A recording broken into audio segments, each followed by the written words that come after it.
हम तो इस गांव में नहीं था जी। याद रहेगा ना? पक्का याद रहेगा जी, पक्का याद रहेगा। हम जब झूठ बोलता है तो पक्का शट नजर आता है।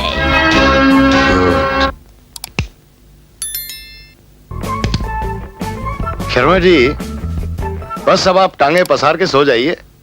फाइल मैंने क्लोज कर दी है। बहुत बहुत धन्यवाद सर। और ये रहा मेरी तरफ से छोटा सा तोहफा। मुझे 10,000 और चाहिए। घर तो बस पैसे खाता ही चला जाता है। अरे भाई तुम ज्यादा खाते हो मगर दूध बहुत कम देते हो। शर्मा दे डालो, खेल खत्म पैसा आजम। चलो।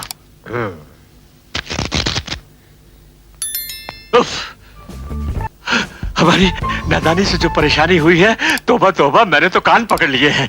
खुदा तो किसी दुश्मन को भी पुलिस से वास्ता न करवाए। अरे भगवान का शुक्र अदा करो कि हल्दी चूने से बला टल गई, वरना जान जोखम की बात थी। हाँ सो तो है। इंस्पेक्टर, क्या कान भर रहे हो मंत्री जी के? हाँ, इन्होंने अपनी आंखों से तुम्हारी करतूतें देख ली हैं। तुम्हारी एक नहीं चलेगी।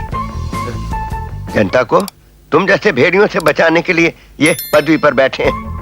हुजूर, ये हमारा संकट है।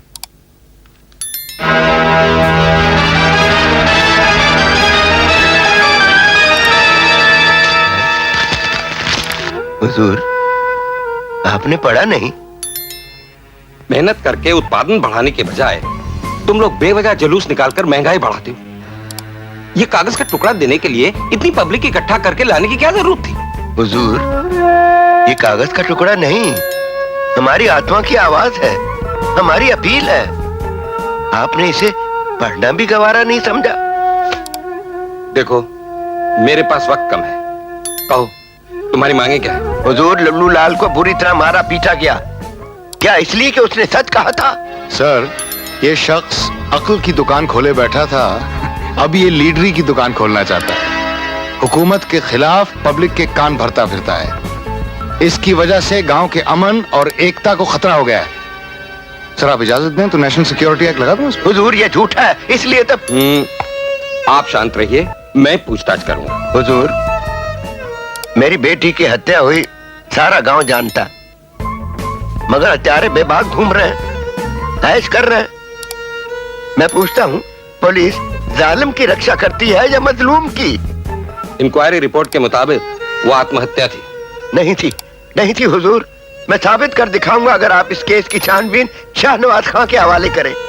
हुजूर, इस महापापी को इस गांव से हटाइए। वाह, तो कल आप ये भी कह सकते हैं कि मुझे इस पदवी से हटाकर किसी लल्लू पंजू को गृह मंत्री बनाओ। देखो, तुम्हारी मांग गलत है। सरकारी नौकरी में तबादले होते रहते हैं। सरकारी अफसरों पर शक नहीं करना चाहिए।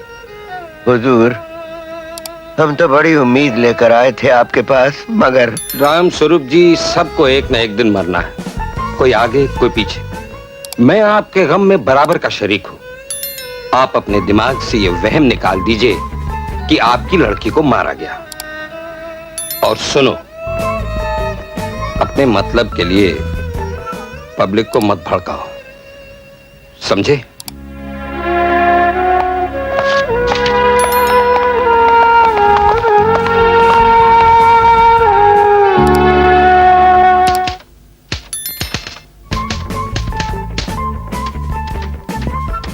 कल सवेरे मास्टर जी के दस्तखत इस पेटिशन पर करवा लो और इन लिफाफों में डालकर पोस्ट कर दो। मुख्य न्यायमूर्ति सुप्रीम कोर्ट नई दिल्ली, राष्ट्रपति नई दिल्ली, प्रधानमंत्री नई दिल्ली। यही एक आखिरी रास्ता है। अगर यहाँ भी इंसाफ ना मिला तो मैं जंगल के कानून को सलाम करूंगा। खून का बदला खून। नहीं, तुम ऐसा कभी ना करना।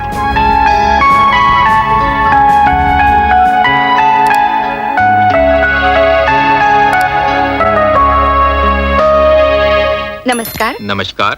रामस्वरूप ने एक पेटिशन 6 दिसंबर को राष्ट्रपति, प्रधानमंत्री और मुख्य न्यायमूर्ति के नाम रवाना किया था, जिसमें इन्होंने ये दावा किया है कि इनकी लड़की की मौत 9 अक्टूबर की रात को राजदाना माहौल में हुई। इन्होंने राज्य पुलिस और राज्य सरकार पर ये इल्जाम लगाया है कि मुजरिम को तलाश करके सजा दिलवाने के बजाय मुजरिम को पर्दापोश किया गया है।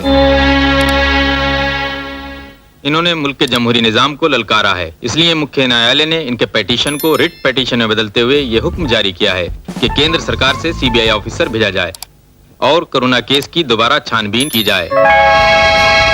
सुप्रीम कोर्ट के हुक्म के